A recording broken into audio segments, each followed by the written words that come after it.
Türkiye'nin uzun yıllardır en önemli sorunlarından biriydi. Amerika'dan alacağız, yönümüzü Çin'e döneceğiz, kendimiz yapacağız derken süreçle ilgili en kritik imza geçtiğimiz günlerde atıldı. Ankara, savaş uçağı meselesinde tarihinde ilk kez Amerika dışında bir ülkeden alım yapmaya karar verdi. İngiltere'den 20 adet Eurofighter Typhoon alımı envantere yeni bir uçak eklenmesinin çok daha ötesi anlamına geliyordu. Elbette kamuoyunda cevap bekleyen çok sayıda soru var. Bu uçaklar ne zaman gelecek? Pilotlarımız ve teknik personel ne kadar uyum sağlayabilecek? Acaba ederinden fazla mı para ödedik gibilerini siz de sosyal medyadan görmüşsünüzdür. Bu videomuzda hem bu sorulara yanıt verecek hem de Katar ve Umman'dan gelmesi planlanan 24 uçağın hangi amaçla tedarik edildiğini, Milli Muharip Uçak Kağan'ı nasıl etkileyeceğini ve Türkiye ile Yunanistan Hava Kuvvetleri arasındaki yeni dengeyi de anlatacağız. Hazırsanız Türkiye'nin Eurofighter Typhoon macerasının detaylarını anlatalım.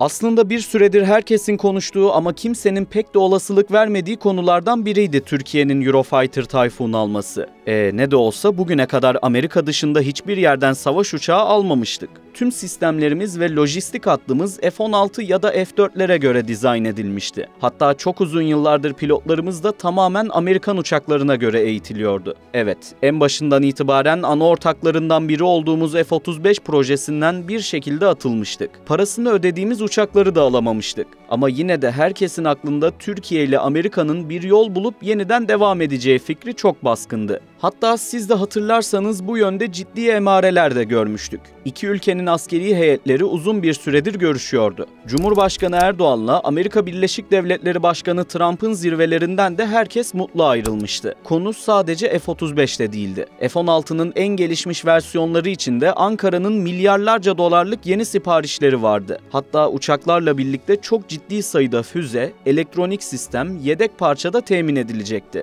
Sonra arka planda uzun süredir devam eden Eurofighter görüşmelerinin daha somut bir hal almaya başladığına dair haberler okuduk. Bu haberlerin çoğu da yabancı kaynaklı ve bilhassa İngiltere merkezliydi. İki ülke heyetler arası görüşmeler yapıyordu. Ayrıca Savunma Bakanı düzeyinde de Eurofighter en çok konuşulan konuydu. Yine de özellikle Türk kamuoyunda belli ve bizce haklı bazı çekinceler vardı. Her şeyden önce bu uçağın satışına tek bir ülke karar vermiyordu. Konsorsiyumun içindeki tüm ülkeler satışı onaylamalıydı. Ve bunlardan biri de Almanya'ydı. Ki o Almanya bize Altay tankı projesinden tutun milli denizaltılarımıza, Akkuyu nükleer santralinde kullanılacak kritik parçalardan pek çok farklı sisteme kadar gerek doğrudan gerek örtülü çok ciddi ambargo uyguluyordu. Elbette Eurofighter için de benzer bir yol izlemeleri ve Ankara'ya satışı veto etmeleri çok kuvvetli ihtimaldi. Ancak günün sonunda öyle olmadı. Bunun da gerekçelerine az sonra değineceğiz. Ama önce çok da detaya girmeden kısa bir Eurofighter çerçevesi çizelim istiyoruz.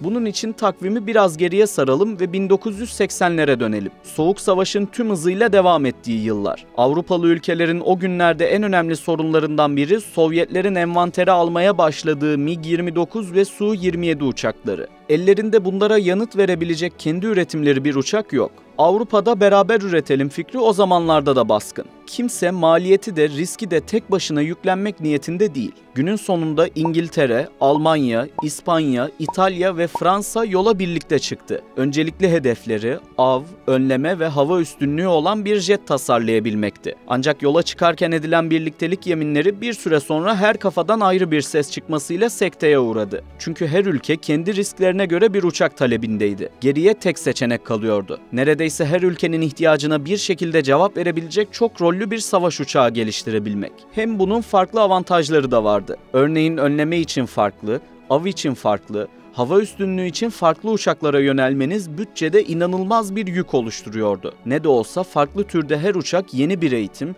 yeni bir lojistik hat ve yeni bir bakım anlamına gelecekti. Bu durum üyelerden bazılarının hoşuna gitmedi. Ne de olsa havacılık camiasında çok rollü uçaklar her şeyin birazıdır ama hiçbir görevin tamı değildir cümlesi çok yaygındı. Onlar da ortaya çıkacak uçağın günün sonunda eksik kalacağına inanıyorlardı. Gerçekten de o yıllarda çok rollü uçaklar adeta bu özdeyişi haklı çıkaracak şekilde üretiliyordu. Her şeyden önce bu çok rollü meselesi havada pek mümkün olmuyordu. Uçaklar yere indiklerinde mühimmatları değiştiriliyordu. Görev yazılımları diğer göreve uygun şekilde yeniden ayarlanıyordu. Anlayacağınız çok rollü uçaklar ancak yerdeki bu değişimlerle farklı bir role bürünebiliyorlardı. İşte tam da böyle bir ortamda Avrupalı mühendisler ilginç bir fikirle çıka geldi. Switch roll. Dilimizde tam çeviremesek de değişken rollü diyebiliriz. Onlara göre üretecekleri yeni uçaklar hızlı bir biçimde bir rolden başka bir role geçebilecekti. Hatta yere inmeden ve herhangi bir değişiklik yapmaya gerek kalmadan iki görevi üstlenebilecekti.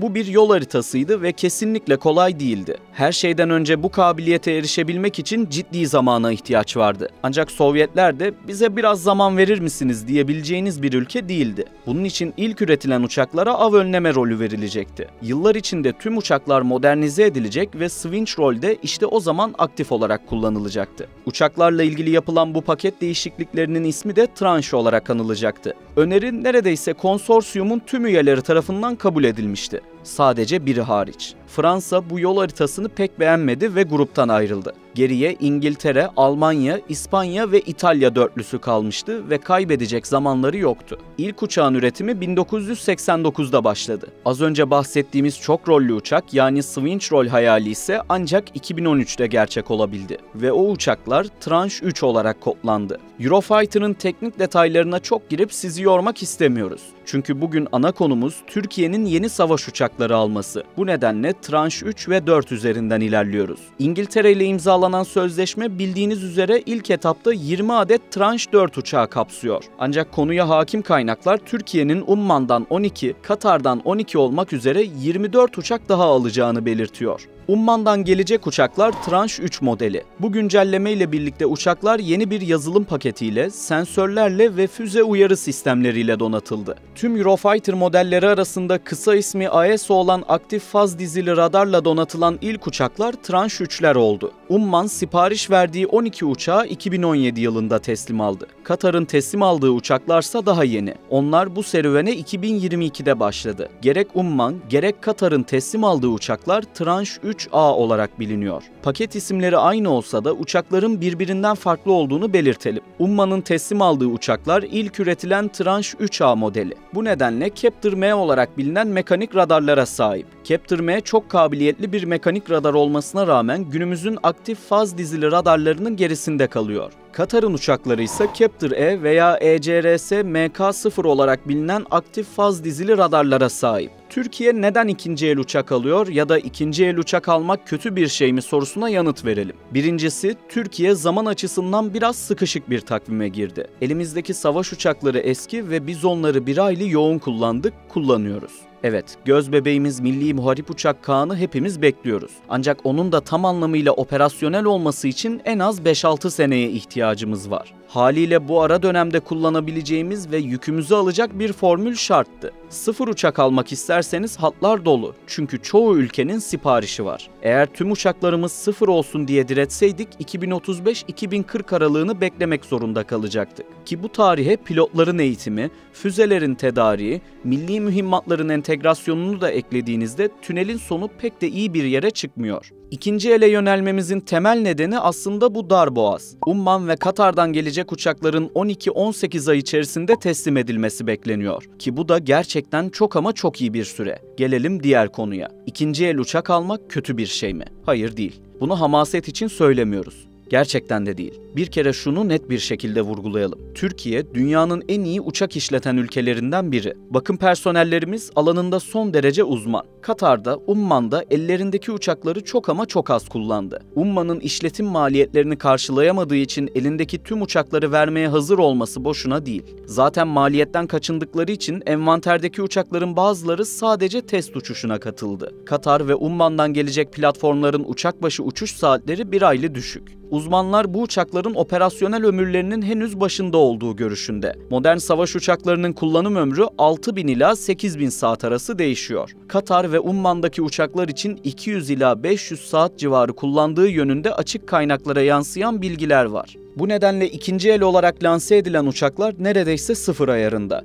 Ve unutmadan eski uçak yoktur, bakımsız uçak vardır mottosunu da ekleyelim ve devam edelim. Az önce de bahsettiğimiz gibi Katar ve Umman'dan gelecek uçakların önümüzdeki yıl içinde envantere girmesi bekleniyor. Türkiye aldığı bu uçaklar sayesinde eğitim faaliyetlerine erken başlayacak. İngiltere'den Tranche 4'ler geldiği zamana kadar Türk Hava Kuvvetleri Eurofighter uçaklarıyla önemli bir tecrübe kazanmış olacak. Bu sadece erken kalkan yol alır meselesi de değil. İngiltere'den sıfır uçaklar gelene kadar aslında çok değerli bir kabiliyete daha kavuşacağız.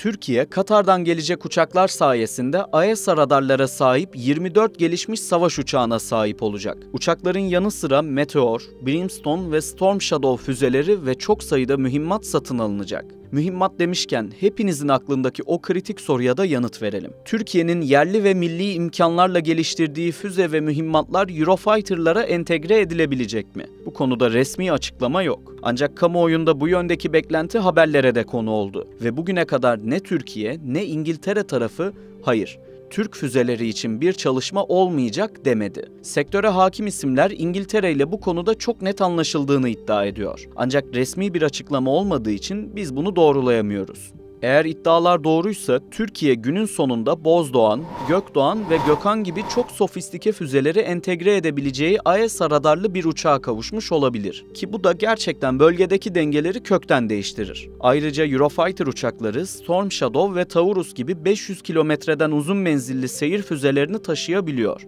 Bu füzeler neredeyse 1,5 tona yaklaşan ağırlıklarıyla yerli SOM füzesinin adeta 2 misli ebatlarında. Türkiye'nin Storm Shadow ve Meteor füzelerini tedarik edeceği konuşuluyor. Ama SOM füzesinin daha gelişmiş, daha büyük ve daha uzun menzilli modelini üretip Eurofighter'a entegre edebileceğimiz göz ardı ediliyor. Madalyonun en önemli yüzlerinden biri de maliyet. İlk günden bu yana sürekli farklı rakamlar duyduk ve aslında kafamız biraz karıştı. Ancak ortada bir yanlışlık yok.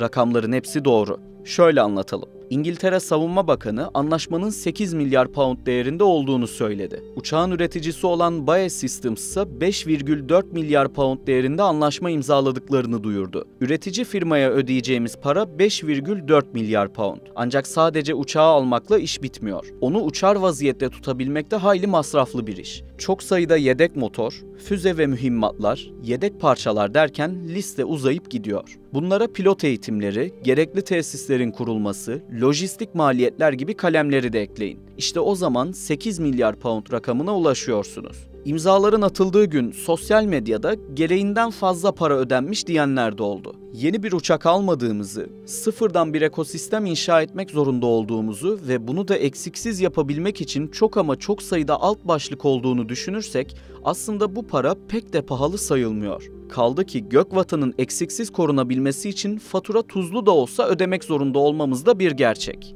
Madem sıfırları bu kadar pahalı, ikinci el uçakları almakta sorun değil. O zaman neden sadece ikinci elden oluşan büyük bir filo kurup sorunu kökten çözmüyoruz?